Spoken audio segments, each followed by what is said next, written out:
नमस्कार, स्वागत है आपका योर स्टॉक्स में। आपके साथ मैं हूं अभिषेक सतवर्तम और मेरे साथ है मेरी सहयोगी कविता थपलियाल और दिल्ली स्टूडियो से आज पूजा त्रिपाठी। आज हम हैं मुंबई स्टूडियो में। आज बाजार की शुरुआत हफ्ते की बेहद शानदार हुई है। बजट का हफ्ता है और 200 अंक की तेजी के साथ निफ्टी सलामी दे रहा है। 21,500 के ऊपर के स्तर को हमने फिर से अचीव कर लिया है। निफ्टी बैंक की बात करें, 700 अंकों से ज्यादा की तेजी। एडवांस डिक्लाइन रेशियो देखेंगे, कॉन्फिडेंस और बढ़ जाएगा। हर एक गिरने वाले शेयर के मुकाबले 2 गिरने वाले शेयर इस वक्त बाजार में आपको दिखेंगे। आज एनर्जी शेयरों का कुछ अडानी ग्रुप के स्टॉक्स भी हम देखने की चल रहे हैं। फार्मा शेयरों की बात करें तो सन फार्मा में अच्छा मोमेंटम है। ये शेयर आपको हमने हाईलाइट करके बताया भी। और इसके अलावा बैंकिंग में कोटक बैंक, एक्सिस बैंक, ये शेयर चल रहे हैं। इंडेक्स की मजबूती के लिए जरूरी है कि आरआईएल भी चले और आरआईएल आज चल रहा है। 1% से ज्यादा की तेजी आज हम आरआईएल के शेयर में, अब वो 2% से ज्यादा की तेजी हो गई है, करीब 2.25%। तो निश्चित तौर पर यह लाजमी है कि आपको इंडेक्स की सेहत ठीक ठाक दिखेगी। सबसे ज्यादा आज कमजोर अगर शेयर दिखेंगे तो सिप्ला 2% के आसपास की गिरावट है। डॉक्टर रेड्डीज 1% के 1.5% के आसपास की गिरावट है। और यह नोटिस करने वाली चीज यह है कि ये शेयर चले थे, आज प्रॉफिट टेकिंग आ रही है, इनकी सेहत खराब नहीं है। आप इसको इस नजरिए से ना देखें। तो ये बाजार का मूड है। और हम देख रहे हैं कि बजट रिलेटेड जो भी थीम्स हो सकती हैं, चाहे वो इंफ्रा की हो, चाहे वो बजट हाउसिंग की हो, रिन्यूएबल एनर्जी की हो, ये सारे के सारे शेयर चल रहे हैं। यहां तक कि ई व्हीकल या फिर अर्बनाइजेशन वाले जो शेयर होते हैं, शहरीकरण वाले जो शेयर होते हैं, जैसे कि इलेक्ट्रा ग्रीन टेक हो गया, जेबीएम ऑटो हो गया, ये शेयर भी आप बखूबी चल रहे हैं। और आपके सवाल सोशल मीडिया के जरिए भर भर के हमारे पास आ रहे हैं। कोशिश करेंगे कि हम सभी सवालों के जवाब दें। पता लगातार आपकी स्क्रीन पर हम फ्लैश करते रहेंगे। और नंबर हमारा है 9167329108 पर। इस पर आप फोन कीजिए, एसएमएस कीजिए या फिर व्हाट्सएप के जरिए भी आप अपने सवाल हम तक पहुंचा सकते हैं। और हम कोशिश करेंगे कि सभी शेयरों को, खासतौर से जो शेयर प्रासंगिक हैं बजट के लिहाज से, उनको तो हम खास तवज्जो देंगे आज के शो में। और आज हमारे खास मेहमान अमोल आठवले और एसएमसी ग्लोबल के सौरभ जैन हमारे साथ जुड़ गए हैं। अमोल जी, सौरभ जी, आप दोनों का बहुत शुक्रिया। स्वागत है टी9 स्वदेश पर। अमोल, आपसे शुरुआत करेंगे। बेहतरीन शुरुआत हफ्ते की, इस बजट वीक की, जिस मोमेंटम की जरूरत थी बाजार को बजट के लिए, वो आज मिलता हुआ दिख रहा है। 21,575 के ऊपर इस वक्त निफ्टी है। इंट्राडे में अमोल क्या यहां से भी तेजी हो सकती है? और क्या फ्रेश लॉन्ग करने चाहिए या थोड़े से नीचे आए तो मौका बनेगा? जी अभिषेक जी, नमस्ते। आई थिंक फेब्रुआरी सीरीज जैसे एक्सपेक्टेड था वैसे ही उसी नोट पे चालू हुई है। मार्केट एक अर्ली गेन के बाद अगर मैं डे ट्रेडर्स के हिसाब से देखता हूं तो अभी भी जो बुलिश टेक्सचर है वो इंटैक्ट है। मुझे लगता है डे ट्रेडर्स के लिए 21,500 एक अहम लेवल रहेगा। और जब तक उसके ऊपर मार्केट रहता है, आई थिंक ये जो पॉजिटिव सेंटीमेंट है आज नहीं कल भी कंटिन्यू रहने के चांसेस है। I think on the higher side 21,650 और 21,700 ये दो क्रूशल रेजिस्टेंस लेवल रहेंगे। बट अगर 21,500 के नीचे अगर मार्केट ट्रेड होता है तो थोड़ा सा सेंटीमेंट चेंज होने के चांसेस है। अदरवाइज जो टेक्सचर पकड़ा है, जो मोमेंटम पकड़ा है उस स्ट्रॉन्ग साइड पे, वो कंटिन्यू रहने के चांसेस यहाँ से काफी ब्राइट लग रहे हैं। ठीक है। तो ये है सलाह इंडेक्स पर। लेकिन चलिए अब आगे बढ़ते हुए बात करते हैं पहले नतीजों की, क्योंकि आज नतीजों के चलते काफी सारे स्टॉक्स में एक्शन दिखाई दे रहा है। और उसमें एक शेयर है पीएनबी का। काफी मजबूत नंबर्स देखने को मिले हैं। आउटलुक भी काफी अच्छा है। बैंक के एनपी में सुधार देखने को मिला है। तो नतीजों पर और ग्रोथ आउटलुक पर चर्चा करने के लिए हमारे साथ जुड़े हैं बैंक के एमडी और सीईओ अतुल कुमार गोयल। अतुल जी, बहुत बहुत धन्यवाद आज टी9 स्वदेश को समय देने के लिए। सबसे पहले तो बहुत बहुत बधाई। काफी अच्छे आंकड़े देखने को मिले इस तिमाही। हमने देखा कि एसेट क्वालिटी में भी सुधार देखने को मिला, स्लिपेजेस में भी आपकी कमी आई है। क्या वजह थी सर इस सुधार की? ये मूवमेंट बिल्कुल सस्टेन करेगा। लास्ट पिछले साल 22-23 में हमारा टारगेट था 32,000 करोड़ का, जिसमें हमने 29,000 करोड़ की रिकवरी करी। इस साल हमारा जो टारगेट था वो टोटल 22,000 करोड़ का रिकवरी का था, जिसमें 17,000 करोड़ रुपए हमने रिकवर किया है। पहले क्वार्टर में भी आप देखें तो 5,500 था, दूसरे में भी लगभग 5,500 के आसपास था। ये थर्ड क्वार्टर में 6,000 से ज्यादा था। तो 22,000 का हम पूरा जो अचीव करेंगे। और सेक्टर की जो बात है, हर एक सेक्टर में आ रही है, ये चाहे छोटे अकाउंट हो, चाहे बड़े अकाउंट हो, चाहे एनसीएलटी के हैं। एनसीएलटी में भी देखिए तो पहले 2 क्वार्टर में लगभग 500 से 600 करोड़ रुपए के करीब रिकवरी थी। थर्ड क्वार्टर में ये रिकवरी बढ़ के 1800 हो गई है और चौथे क्वार्टर में भी हम समझते हैं लगभग 1200 करोड़ के आसपास ये होगी और ये नंबर सस्टेन रहेगा। मतलब ये हमेशा रिकवरी पे बहुत फोकस है हमारा। अतुल जी, डिपॉजिट ग्रोथ को लेकर कुछ सवाल पूछना है, जहां पे हमने देखा कि डिपॉजिट ग्रोथ जो है वो थोड़ी सी, अगर हम देखें तो लैग दिखाई दे रही है, थोड़ी सी कमजोरी है वहां पर।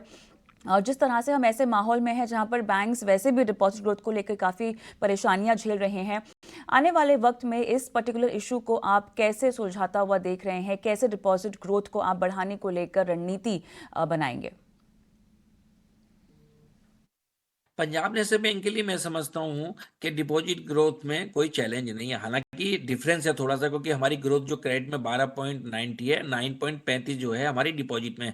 तो डेलिबरेटली हम जो है डिपॉजिट नहीं ले रहे हैं। बल्क डिपॉजिट का लेने का कोई फायदा नहीं है, उसमें कॉस्ट हमारी इन्वॉल्व होती है। और हमारे पास लगभग 80,000 करोड़ का लगभग जो है XASLR भी है। कहीं अगर जरूरत पड़ी तो हमको उसको यूज कर सकते हैं। बट क्योंकि हमारी 10,000 ब्रांचें हैं, हमारी कासा की परसेंटेज अच्छी है, 42 से 43 के बीच में परसेंट में रहती है।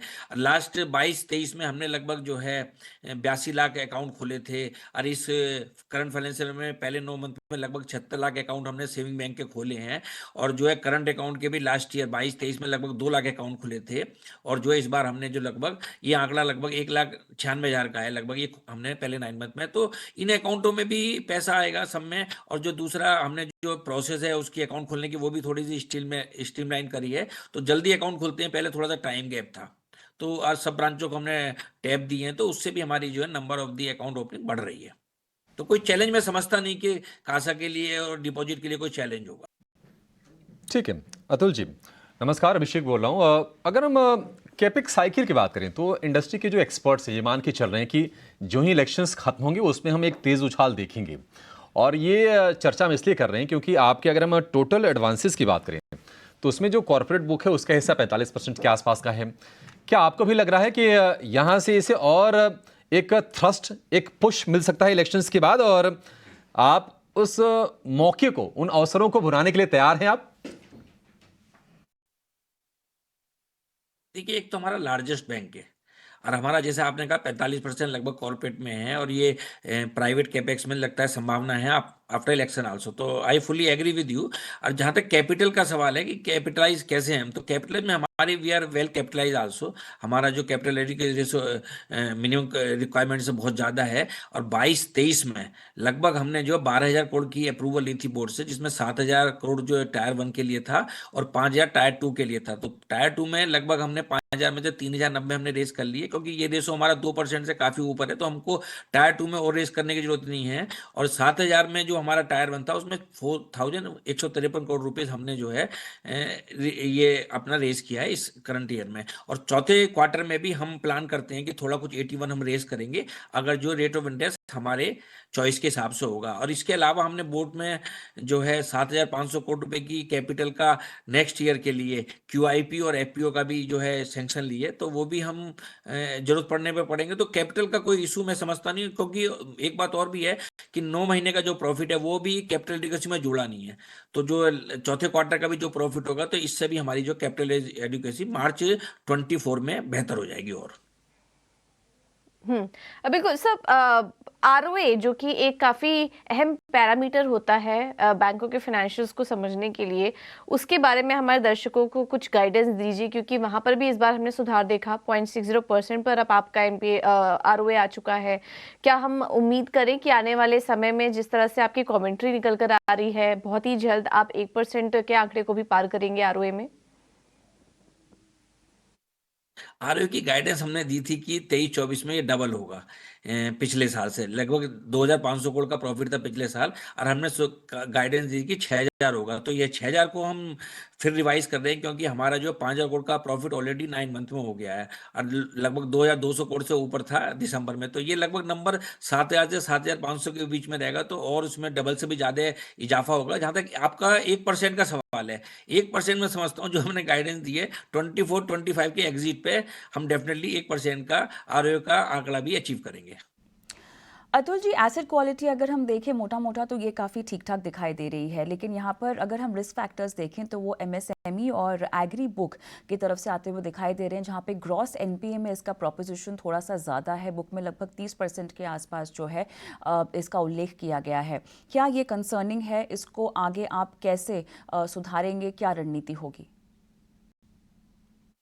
नहीं, मैं नहीं समझता इसमें कोई चैलेंज है। ये जो हमारा आंकड़ा एनपीए का एग्रीकल्चर एमएसएमई में है, ये लेगेसी इशू है। मैं आपको केवल एक आंकड़ा देना चाहता हूँ।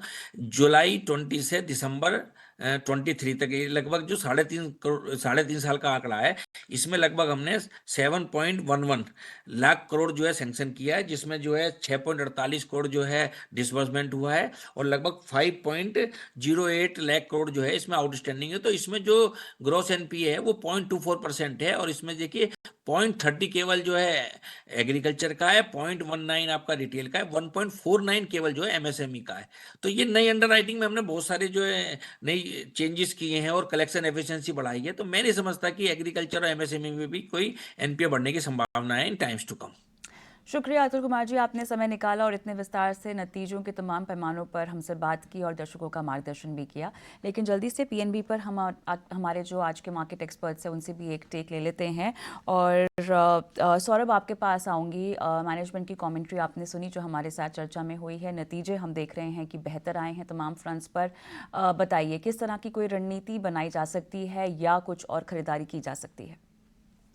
नमस्कार। देखिए, जिस तरह से मैनेजमेंट ने कॉन्फिडेंस दिखाया है और जिस तरह से नंबर में इम्प्रूवमेंट हुई है, तो स्टॉक ने भी काफ़ी अच्छा किया है। देखने वाली बात ये है कि अब स्टॉक तकरीबन 1.25 टाइम्स टू बुक वैल्यू या उससे भी थोड़ा-सा ज़्यादा ही चल रहा है।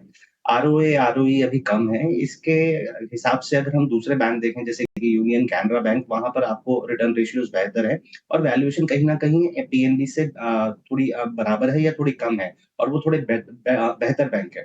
अगर आप कोई नया पोजीशन लेना चाहते हैं, पीएसयू बैंक में इन्वेस्टमेंट करना चाहते हैं, तो मैं समझता हूँ वो बैंक ज़्यादा बेहतर है पीएनबी से। और अगर आप पीएनबी में इन्वेस्टेड है, तो मैं समझता हूँ आपको और इन्वेस्टेड रहना चाहिए। ऑलराइट, चलिए बने रहें और भी निवेश करने के काफ़ी मौके हैं। और यहाँ फ़िलहाल चार्ट्स के लिहाज पे देखें या फंडामेंटल्स देखें, तमाम फ्रंट्स पर पीएनबी आपको मुनाफा दे सकता है। हालांकि रणनीति आपको थोड़ी सोच समझकर बनानी चाहिए अवधि के लिहाज से।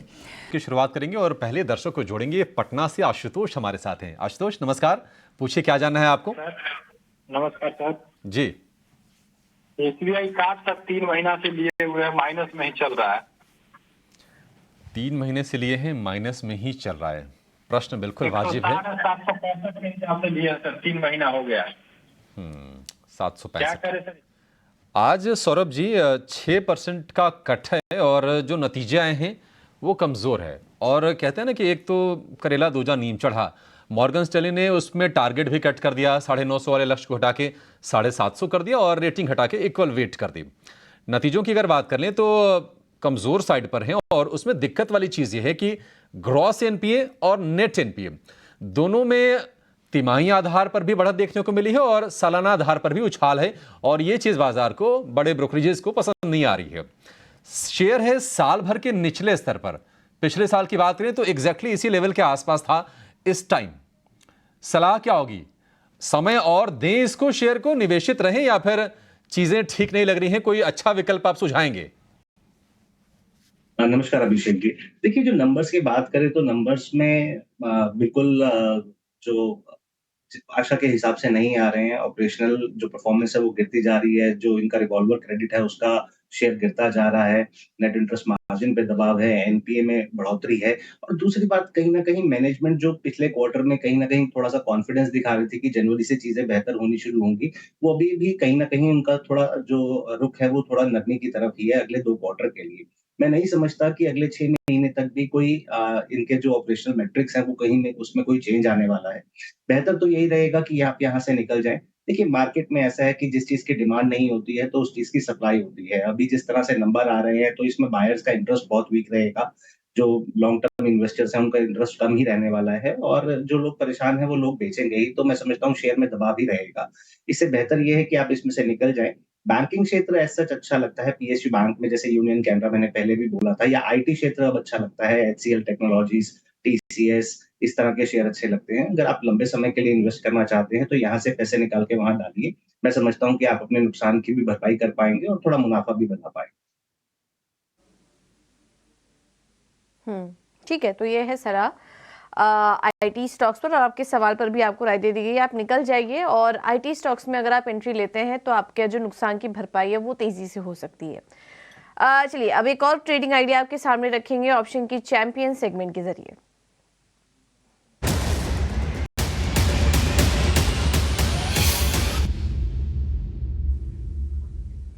हमारे साथ जेम फाइनेंशियल्स के अक्षय भागवत जुड़ चुके हैं। Akshay, thank you so much समय देने के लिए। बताइए क्या रणनीति होगी आपकी तरफ से।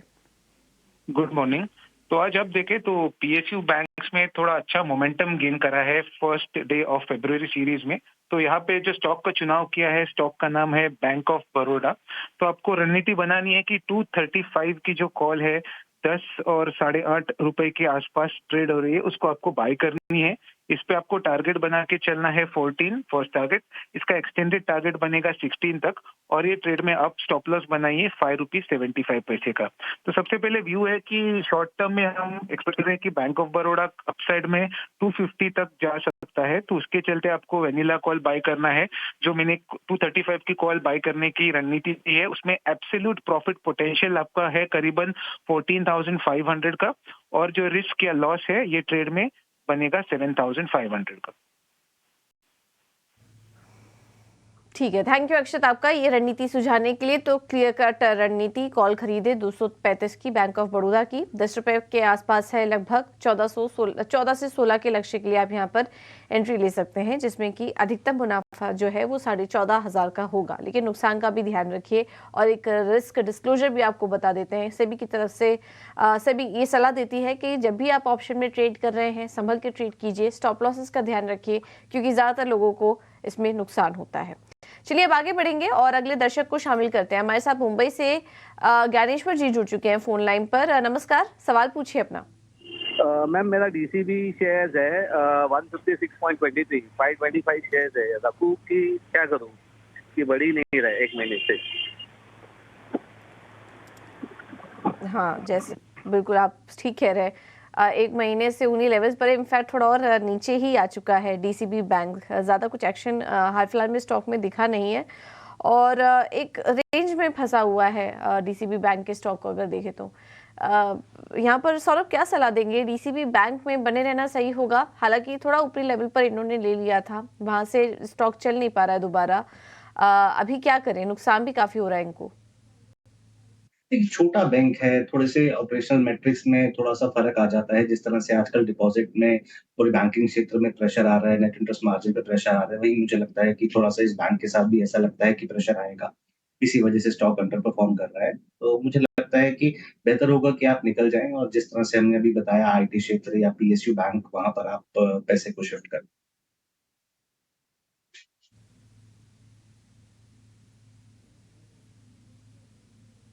ठीक है, तो ये है सलाह। DCB बैंक पर आप एग्जिट कर लीजिए, और दूसरे अभी आईटी स्टॉक्स पे चर्चा भी की थोड़ी देर पहले, आप वहां पर एंट्री ले सकते हैं एग्जिट करने के लिए। से गजेंद्र मेहता साहब, गुड मॉर्निंग। धन्यवाद अपना सवाल हमें भेजने के लिए। बताइए कौन कौन से स्टॉक्स में खरीदारी कर रखी है आपने? Hello ji, good morning ma'am. Good morning sir, बताइए। मैम मेरे 2-3 स्क्रिप्ट है। ओके। टैक्स रेल मैम मैंने 213 रुपए में 500 शेयर लिए हुए हैं। कौन सा? Tax rail. Okay. And RailTel ma'am मेरे 235 के हैं 200 शेयर।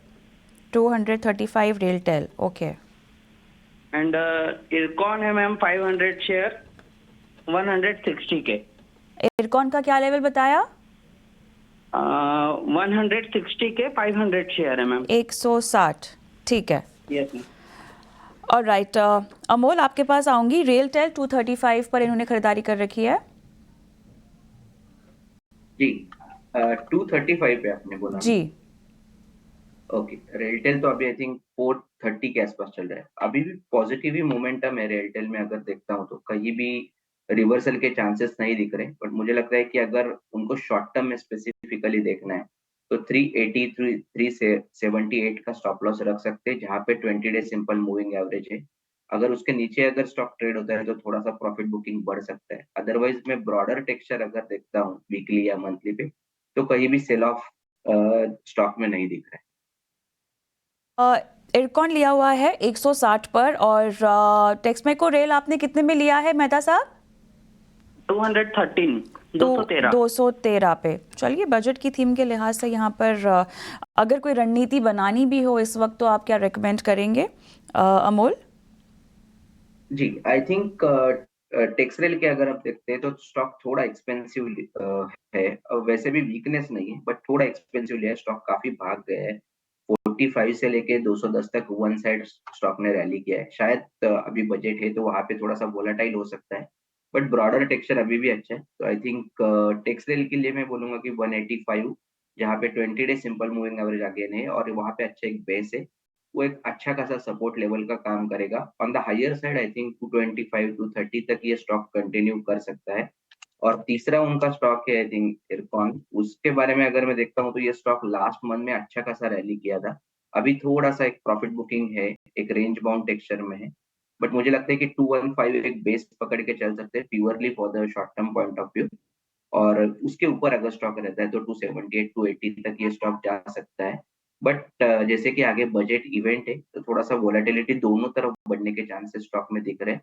तो थोड़ा कॉशियसली अगर आप शॉर्ट टर्म के लिए देख रहे हैं तो स्ट्रिक्टली लेवल बेस आप स्टॉप लॉस फॉलो। ठीक है, छोटी अवधि में थोड़ा सा कॉशियस रहने की ज़रूरत है इरकॉन को लेकर, लेकिन पावर सेक्टर से जुड़ी कंपनी है, उसको 650 करोड़ रुपए के बढ़िया ऑर्डर की खबर आ रही है और शेयर में 3% के आसपास की तेज़ी इस वक्त हमें दिख रही है। सौरभ जी, 3% क्या, खैर आपसे इंटरडे तो नहीं पूछना चाहिए, लेकिन फिर भी कितनी तेज़ी आप इसमें देख रहे हैं पावर मेक में, और क्या करना चाहिए? देखिए, पावर सेक्टर काफी अच्छा लग रहा है। इससे जुड़ी हुई कंपनियां, चाहे वो ट्रांसमिशन में हो या यूटिलिटीज हो, जो काफी एक्सपेंशन मोड पे हैं, काफी अच्छी लग रही है। बात यह है कि रिस्क टू रिवॉर्ड थोड़ा सा अनफेवरेबल लग रहा है। पावर में काफी अच्छी कंपनी है, बट उस टाइम सेम टाइम पे जो वैल्यूएशन है वो भी थोड़ी बड़ी हुई है। ऑप्टिमिज्म को काफी हद तक डिस्काउंट कर रहा है। तो मैं समझता हूँ कि अगर आपको कुछ लेना है तो बाय ऑन डिक्लाइंस की ही रणनीति होनी चाहिए लंबे समय के लिए। खरीदारी की रणनीति अपनानी चाहिए आपको पावर मेक के शेयर में। अगले दर्शक उज्जैन से गिरधारी लाल त्रिवेदी हमारे साथ फोन लाइन पर जुड़ गए हैं। गिरधारी जी से बातचीत करेंगे, लेकिन उसके पहले यूट्यूब पर एक दर्शक हमारे हैं नदीम, उनके सवाल का जवाब लेंगे। नदीम ने पूछा है कि येस बैंक में क्या करना है, बताइए। सौरभ जी, बताना आपको ही होगा, और ये प्रश्न हमारा भी है कि प्रॉफिट में जब 350% के आसपास का उछाल है, एसेट क्वालिटी स्टेबल है, हालांकि कुछ कुछ डाउनग्रेड्स आए हैं, उसमें कोटक का भी नाम शामिल है, कोटक सिक्योरिटीज का। ये शेयर आपको लगता है कि आपने हाइज बना के अब ये बिल्कुल एक कंसोलिडेशन वाले फेज में चला गया है, अब इसके लिए ट्रिगर क्या बनेगा सर, ये बताइए। देखिए, अभी भी काफी मेहनत करनी बाकी है। बैलेंस शीट इसकी काफी बड़ी है। अब सब चीजों में नंबर्स में सुधार हो रहा है, लेकिन एक टाइम पे आपको ये भी देखना पड़ेगा कि भाव क्या मिल रहा है। अभी जो भाव हो गया, इस पे आप रिटर्न ऑन इक्विटी देखिए, रिटर्न ऑन एसेट देखिए, वो अभी वीक पैरामीटर्स पे हैं। काफी क्वार्टर्स लग जाएंगे। मैं नहीं समझता यहाँ से कोई बहुत बड़े रिटर्न आ सकते हैं। वैल्यूएशन थोड़ा अपसाइड पे है। वैल्यूएशंस थोड़े से महंगे हैं, ये एक कंसर्न है येस बैंक के शेयर में।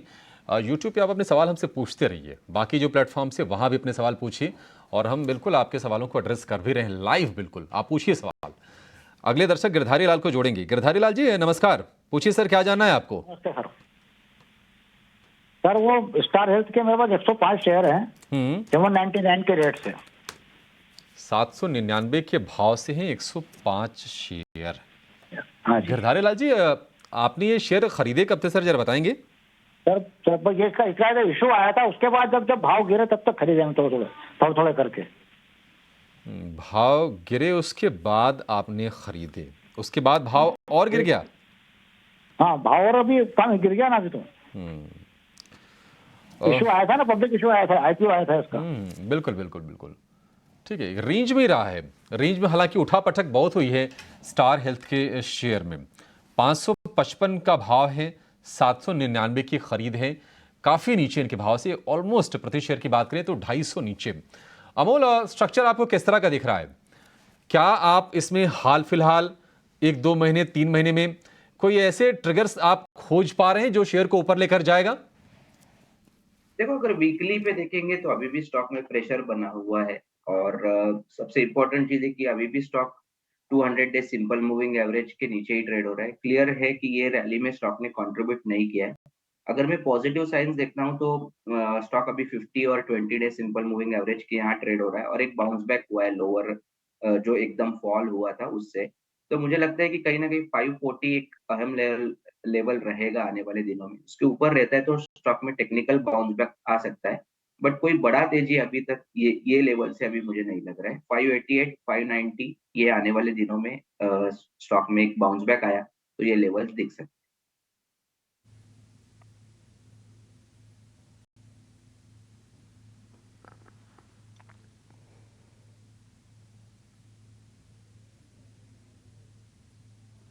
राइट, तो ये है सलाह स्टार हेल्थ पर। चलिए अब अगला सवाल ले लेते हैं, और विवेश मिश्रा जी हमारे साथ। विवेश मिश्रा जी का सवाल हमें आया है। इनका सवाल है सन फार्मा पर 30 शेयर्स 1350 रुपए के भाव पर लिया हुआ। आज फार्मा शेयरों में हम देख रहे हैं थोड़ा दबाव भी है। सन फार्मा लेकिन हल्की बढ़त के साथ कारोबार कर रहा है। इनकी खरीदारी से थोड़ा ऊपर है। हाल फिलहाल की खरीद लग रही है सन फार्मा में इनकी। सौरभ, क्या सलाह देंगे स्टॉक पर? देखिए, मैं समझता हूँ कि फार्मास्यूटिकल कंपनी आने वाले साल में अच्छा करेंगी। जिस तरह से खबरें आ रही हैं कि यूएस में प्रेशर कम हो रहा है, जेनरिक्स को लेके वहाँ पर दवाइयों की शॉर्टेज भी चल रही है, और पिछले क्वार्टर में भी सन फार्मा के नंबर अच्छे थे। टैरो के जो नंबर अभी हाल में आए हैं, जो कंपनी की एक बहुत बड़ी सब्सिडियरी है, वहाँ पर भी मार्जिन एक्सपेंशन देखने को मिला है। तो मैं समझता हूँ कि पॉजिटिव इंडिकेशंस आ रहे हैं जो सेक्टर की तरफ से, और जिस तरह से सब्सिडियरी के नंबर हैं, मेरी सलाह से आप बिल्कुल बने रहें। राइट, चलिए झटपट हमारे यूट्यूब के जो दर्शक हैं उनके सवाल में लेती हूँ। लाइव इस वक्त हम भी जुड़ रहे हैं, मैं भी आपसे लाइव बात कर रही हूँ यूट्यूब पे। अपने सवाल डालिए। मनीष बदानी का मैं एक सवाल लूँगी जो इन्होंने आयन एक्सचेंज पर पूछा हुआ है। और अमोल 50 शेयर हैं इनके पास, 594 की इनकी बाइंग प्राइस है। जी, कौन सा शेयर? Ion exchange. जी, इतना मैं ट्रैक नहीं करता स्टॉक को ये, ऑलराइट, सौरभ आपकी कोई राय इस पर? देखिए, स्टॉक के जो नंबर्स हैं वो उतने अच्छे नहीं आ रहे हैं। वैल्यूएशंस अपसाइड पे मैं समझता हूँ कि ये स्टॉक जिस तरह से पावर सेक्टर में रैली हो रहा है तो उसके साथ ही काफी अच्छा बढ़ गया है। नहीं समझता कि इसमें बहुत बड़ा पैसा बन सकता है। मेरी सलाह निकलने के लिए। Alright, Amol IDFC first bank पर 88 पे खरीदारी कर रखी है और 5 से 6 साल का नजरिया है। निखिल सोनावने हमारे दर्शक हैं जो सवाल पूछ रहे हैं। IDFC first bank I think अभी देखेंगे तो 200 डे सिंपल मूविंग एवरेज के आसपास ट्रेड हो रहा है। एक करेक्शन के बाद स्टॉक ने एक रिवर्सल फॉर्मेशन बनाया है। मुझे लगता है शॉर्ट टर्म में अगर देखना है तो 78 79 के लेवल्स इंपॉर्टेंट है। उसके ऊपर अगर रहता है तो स्टॉक में टेक्निकल बाउंस बैक आ सकता है, जो 88 और 90 तक ये स्टॉक जा सकता है। बट ओवरऑल आप अभी इमीडिएट में टेक्सचर बता रहा है कि कोई बड़ा रैली आने वाले दिनों में नहीं लग रहा है। ये टेक्निकल बाउंस बैक ही रहेगा। आईडीएफसी फर्स्ट बैंक को लेकर ये व्यू। कुछ और दर्शकों के सवाल लेते हैं। आनंद ने अपना सवाल पूछा है और सवाल है अशोका बिल्डकॉन को लेकर। शेयर है 145 के भाव पर है और 250 शेयर हैं। आज हम देख रहे हैं कि बजट से पहले जो इंफ्रा स्टॉक्स जो स्वाभाविक तौर पर थोड़ी दौड़ लगाते हैं, मौके देते हैं, उनमें मौके बन रहे हैं। NCC, HCC, IRB infra, NBCC, ये तमाम शेयर, जे कुमार इंफ्रा, जो भी आप इंफ्रा स्टॉक्स उठाएंगे आज आपको तेजी उसमें शर्तियां दिखेगी। क्या बजट तक रखना है अशोका बिल्डकॉन को और क्या उसके बाद भी तेजी दिखेगी? सौरभ जी आप बताइए, अशोका बिल्डकॉन में करना क्या है? देखिए, इंफ्रास्ट्रक्चर के स्टॉक्स अच्छे लग रहे हैं। इस साल एनएचएआई के लेकिन ऑर्डर कम थे, इसलिए काफी कुछ स्टॉक्स बहुत अच्छा प्रदर्शन नहीं कर पाए। ऐसा लगता है कि गवर्नमेंट बनने के बाद जो पूरा बजट आएगा तकरीबन जुलाई में, उसके बाद अगले 6 महीने इन कंपनियों के लिए बहुत अच्छे रहेंगे। और जो एनएचएआई के इस साल कम ऑर्डर आए हैं, वो ऑर्डर भी उसमें आने वाले साल में प्लस हो जाएंगे। तो अगला साल का भविष्य बहुत अच्छा लगता है। ओवरऑल इंफ्रास्ट्रक्चर स्पेस काफी अच्छा लगता है। तो मेरे हिसाब से आप बने रह सकते हैं। बने रहने की सलाह है। वोडाफोन आइडिया को लेकर हमारे एक दर्शक है, उनका सवाल है राकेश का कि 350 शेयर हैं, 13 रुपए के भाव पर करना क्या है? और वोडाफोन आइडिया को लेकर ही सवाल विनोद राय का भी है। तो इसको लेकर काफ़ी इंटरेस्ट होता है। कहीं ना कहीं एक तरह से कि एक ट्रेडर्स फेवरेट स्टॉक भी हो गया है और बहुत कुछ घटित भी होता है इसमें। प्योर टेक्निकल नजरिए से अमूल आप बताइए, वोडाफोन आइडिया में अब बड़ी तेजी वाला ब्रेकआउट कब आएगा? कौन सा लेवल होगा जिसका इंतजार करें? आई थिंक मुझे लगता है कि एक ब्रेकआउट के बाद वाला कंसोलिडेशन है ये। स्टॉक ने एक बार 15 का जो टेक्निकल ब्रेकआउट था वो क्लियर कर दिया था। मैं थोड़ा सा वीकली चार्ट्स पे ही देख रहा हूँ medium term point of view से। अगर आप क्लियरली हायर बॉटम फॉर्मेशन दिख के आ रहे हैं, थोड़ा वोलाटाइल है नीचे के लेवल से, बट 12 12.5 का क्रूशल सपोर्ट्स लेवल निकल के आ रहे हैं। जब तक उसके ऊपर रहेगा stock, I think bullish texture continue रहेगा। आने वाले दिनों में आई थिंक ये वापस 18-19 तक जाने के चांसेस यहाँ से दिख रहे हैं। ठीक है, वोडाफोन आइडिया को लेकर ये व्यू। लेकिन आज अगर आप वायदा बाजार के गिरने वाले शेयरों की लिस्ट को देखेंगे तो उसमें आपको एयू स्मॉल फाइनेंस बैंक सबसे ऊपर दिखेगा। तकरीबन 9% ये शेयर टूट गया है। नतीजे इसके कमज़ोर आए हैं और इस शेयर में पिछले 2 साल की ये सबसे बड़ी इंट्राडे गिरावट है। आखिर नतीजों में ऐसी क्या चिंताजनक बातें हैं जो निवेशकों को, बाजार को परेशान कर रही हैं? बताने के लिए पूजा हमारे साथ हैं, जो बैंकिंग को, फाइनेंस सेक्टर को, हाउसिंग फाइनेंस को बहुत अच्छे से ट्रैक करती हैं, नब्ज उसके पकड़ती हैं। पूजा बताइए, टेंशन क्या है, किस बात की चिंता है बाजार को? जी, एयू स्मॉल फाइनेंस बैंक में पहले तो जो एसेट क्वालिटी नज़र आ रही है वहाँ पर दबाव नज़र आया। ग्रॉस एनपीए, नेट एनपीए दोनों ही बड़े हैं। प्रोविजनिंग जो है वो इस बार बैंक को काफ़ी ज़्यादा करनी पड़ी। अगर सालाना आधार पर देखेंगे, क्वार्टर ऑन क्वार्टर भी बढ़ी है प्रोविजनिंग, और अगर सालाना आधार पर भी देखेंगे तो 380% की प्रोविजनिंग इस बार बैंक को करनी पड़ी। अब इसके पीछे की वजह क्या थी? एसेट क्वालिटी में दबाव था, स्लिपेजेस हमने देखा, जो नए एनपीए बढ़ने की रफ्तार होती है वो बढ़े हैं, वो भी तो तिमाही दर तिमाही भी बढ़े और सालाना आधार पर भी वहां बढ़ देखने को मिली। अगर क्वार्टर ऑन क्वार्टर देखेंगे तो 350 करोड़ से बढ़कर स्लिपेजेस जो हैं वो अब 403 करोड़ के पास पहुंच चुके हैं। कई रिपोर्ट्स और मैनेजमेंट ने खुद भी कहीं ना कहीं ये संकेत दिए कि उनके जो क्रेडिट कार्ड लोन पोर्टफोलियो है उसमें कुछ कंसर्न नजर आ रहा है। काफी तेजी से वो लोन पोर्टफोलियो बढ़ा है, उसकी वजह से थोड़ी दिक्कत नजर आ रही है, और जो कि आरबीआई भी बार बार हाईलाइट कर रहा था कि अपने अनसिक्योर्ड लोन को वॉच करिए। तो उसके सामने भी बैंक को ये प्रोविजनिंग करनी पड़ी। हमने क्रेडिट कॉस्ट एक तरीके से प्रोविजनिंग का ही आंकड़ा होता है। अगर वो देखें तो इस तिमाही 0.27% से बढ़कर 0.62% के पास पहुंच चुका है। तो कुछ रिपोर्ट्स में भी और मैनेजमेंट ने भी क्रेडिट कार्ड लोन पोर्टफोलियो का जो स्केल है, जो तेजी से बढ़ा है, उसको लेकर दिक्कत कुछ नजर आ रही है। अब आते हैं मार्जिन पर। मार्जिन में भी कमी आई है, 6.2% से घटकर 5.5% आ चुका है मार्जिन। और FY24 के लिए, इस वित्त वर्ष के लिए मैनेजमेंट ने खुद गाइडेंस दी है कि लोअर एंड पर रह सकता है। जो रेंज है 5.5 से 5.7% के बीच, तो लोअर एंड में मार्जिन के फिगर्स रह सकते हैं। तो ये भी एक दिक्कत वाली बात है। ऑपरेशनल एक्सपेंसेस पर आते हैं तो जो बैंक के खर्चे हैं वो भी बढ़े रहेंगे। इस बार 25% ओपेक्स में, ऑपरेशन एक्सपेंसेस में बढ़त देखने को मिली, जो कि अनुमान से जो स्ट्रीट एक्सपेक्ट कर रही थी उससे काफ़ी ज़्यादा थी। और आने वाले समय में बैंक जिस तरीके से एक्सपेंशन पे भी फोकस कर रही है, कुछ मर्जर भी होने वाले हैं, वो वर्कआउट हो रहे हैं, उसके चलते आगे ये एक्सपेंसेस और बढ़ सकते हैं, यानी कि प्रॉफिटेबिलिटी पर और इम्पैक्ट पड़ेगा। अब आते हैं आरओई और आरओए के पैरामीटर पर, जो कि काफ़ी इंपॉर्टेंट पैरामीटर होता है बैंक के एक बैलेंस शीट को, जो उसकी मजबूती है उसको चेक करने के लिए। तो वहां पर भी कमी देखने को मिली। आरओई 15.2% से घटकर 12.5% पर आ गया, और आरओए में भी कमी देखने को मिली, 2% से घटकर 1.5% पर आ चुका है। हालांकि अभी भी 1% के ऊपर ही है, लेकिन वहां पर भी कमी आई। तो काफी सारे फैक्टर्स थे, सिर्फ एसेट क्वालिटी नहीं, अन्य फैक्टर्स भी थे, जिसके चलते हम देख रहे हैं कि आज एयू स्मॉल फाइनेंस का जो स्टॉक है वो टूट रहा है। कमेंट्री भी आगे के लिए कमजोरी नजर आ रही है, इस वजह से हम दबाव देख रहे हैं आज स्टॉक में। हाँ, तो एयू स्मॉल फाइनेंस मुश्किलें हैं। अगर सिंपल सपाट भाषा में कहें तो बैंक के खर्चे बढ़ गए हैं, बट्टे खाते वाले कर्ज यानी कि एनपीएज, वहाँ पर भी बढ़त आई है, और जो संकट वाले जो खाते होते हैं जिसके के लिए प्रोविजनिंग करनी पड़ती है, प्रोविजनिंग बढ़ी है, कमाई नहीं बढ़ रही है, ऊपर से मार्जिन को लेकर प्रेशर है। तो चौतरफा एक भी ऐसी चीज नहीं है जिसके बदौलत हम कह सकें कि शायद वर्स्ट इज बिहाइंड, आगे की तस्वीर ठीक है। Saurabh ji, AU small finance bank पर एक क्विक व्यू आपका चाहिए। देखिए, सारा कुछ पूजा जी ने काफी खूबसूरती से बताया। मैं समझता हूँ कि बाजार इस समय कहीं कहीं पॉकेट्स में प्राइस टू परफेक्शन है, और कहीं पर भी जरा से भी डिसअपॉइंटमेंट आती है तो बहुत पिटाई होती है। एयू बैंक की जो आज पिटाई है ये उसी का रिजल्ट है। मैं नहीं समझता कि बैंक में अब कुछ मूव बनेगा अगले 3 से 6 महीनों के लिए, जब तक तो चीजें बदल नहीं जाती। और मैं समझता हूँ स्टॉक पे दबाव रहने वाला है। अगर आपके पास है तो मैं समझता हूँ निकलना चाहिए, निकलने की चेष्टा करें। एयू स्मॉल फाइनेंस बैंक पर ये व्यू, लेकिन फटाफट बाकी दर्शकों के सवाल हम बाद में लेंगे कविता। बिल्कुल, मेरे ख्याल से एस.सी. YouTube शर्मा के के हमारे सवाल एक को दर्शक लेना हैं, पड़ेगा। वो लगातार हाँ। अपना सवाल भेजे जा रहे हैं और किसी और को कोई सवाल डालने ही नहीं दे रहे कमेंट बॉक्स में। एस.सी. शर्मा साहब बेचैन है और उनका सवाल अगर हम नहीं लिए ना तो सवालों की बाढ़ आ जाएगी और बाकी दर्शक ही पीछे छूट जाएंगे। तो एस.सी. शर्मा का जो सवाल है वो है आरईसी को लेकर। मतलब ये शेयर तो लगातार चला है, इसको लेकर कोई शक है नहीं, और कहने की पावर वाला थीम है, कैपेक्स वाला भी थीम है, और इसके चलते ये शेयर लगातार चलता हुआ हमें दिखा भी है। 470 पर बाय किया है, 500 शेयर। अब प्रॉफिट हो रहा है तो थोड़ी सी बेचैनी होगी, क्या इसको समेट लें? ये ट्रेडर्स की कई बार मानसिकता भी होती है, क्योंकि 22 रुपए प्रति शेयर आपको मिल रहा है।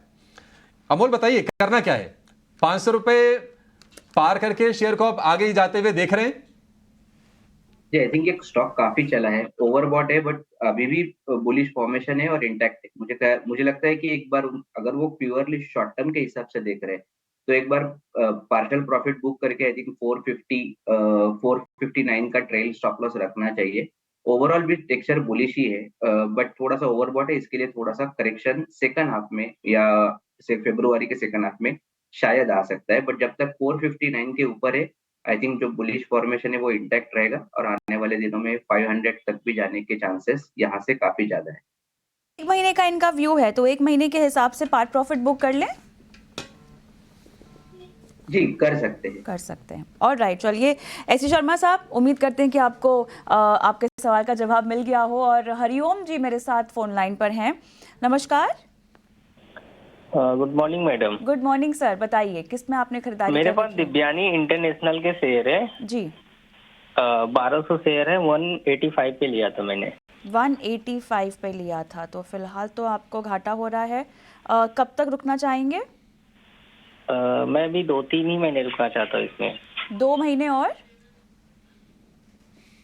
2 महीने कहा आपने? और 2 महीने 2 महीने और ना, ठीक है। और राइट, सौरभ 185 पे दिव्यानी इंटरनेशनल लिया है इन्होंने। देखिए स्पेस काफी इंटरेस्टिंग लग रहा था, ऐसा लग रहा था कि ये कंपनी आप पैसे बनाएंगी रेस्टोरेंट्स में, लेकिन जो नंबर्स आए वो नंबर्स उम्मीद से खराब आए हैं एंड ईयर ऑन ईयर भी प्रॉफिटेबिलिटी में डिक्लाइन था, प्रेशर था मार्जिन्स में। तो मेरी समझ से वैसे भी इन्होंने शॉर्ट टर्म में के लिए लिया है, तो शेयर पे प्रेशर रहने वाला है, कोशिश करें निकलने की।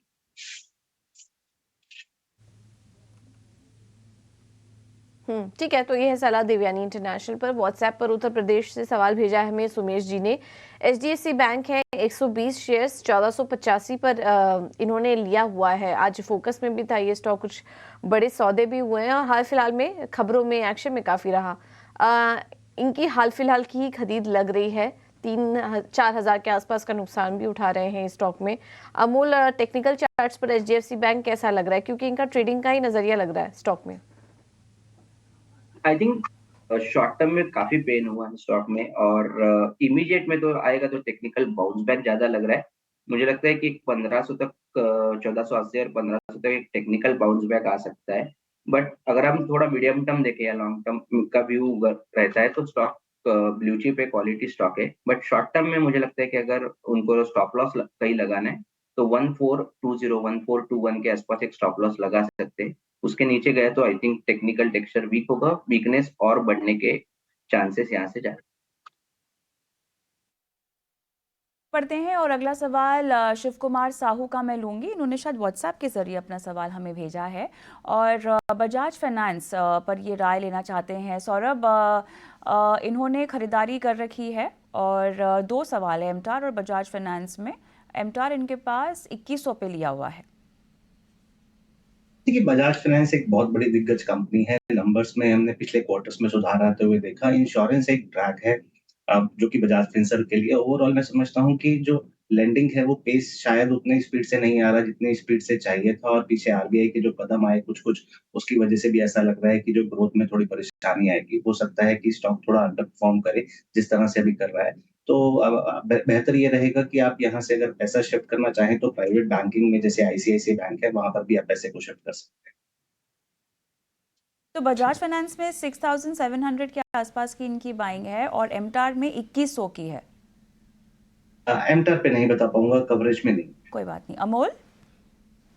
आप जी, आई थिंक ये 3-4 महीने से करेक्शन में है स्टॉक। अभी भी थोड़ा सा वीक फॉर्मेशन में, ये लोअर टॉप फॉर्मेशन है, but technical bounce back possible है अगर ये स्टॉक 2175 के ऊपर ट्रेड होता है। अबाउट 2175 आई थिंक 2300 सब ये टेक्निकल बाउंस बैक आ सकता है।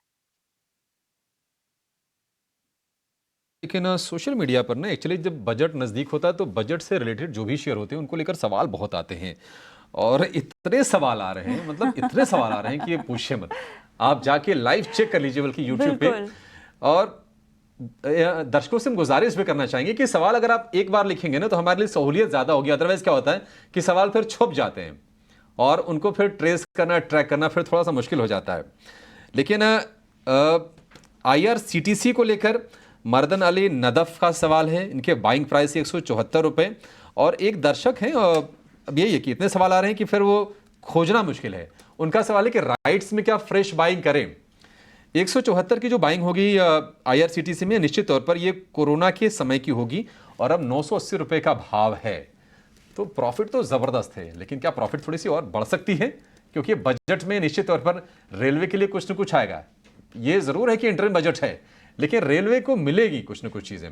वंदे भारत को लेकर तो हम एक्सक्लूसिव खबरें भी दिखा रहे हैं कि 45 ट्रेनों का बजट में ऐलान हो सकता है, स्लीपर कोच वाली, और उसका डायरेक्ट बेनिफिशियरी IRCTC है। सौरभ जी बताइए, IRCTC और राइट्स दोनों एक साथ बताइए, क्या भविष्य है?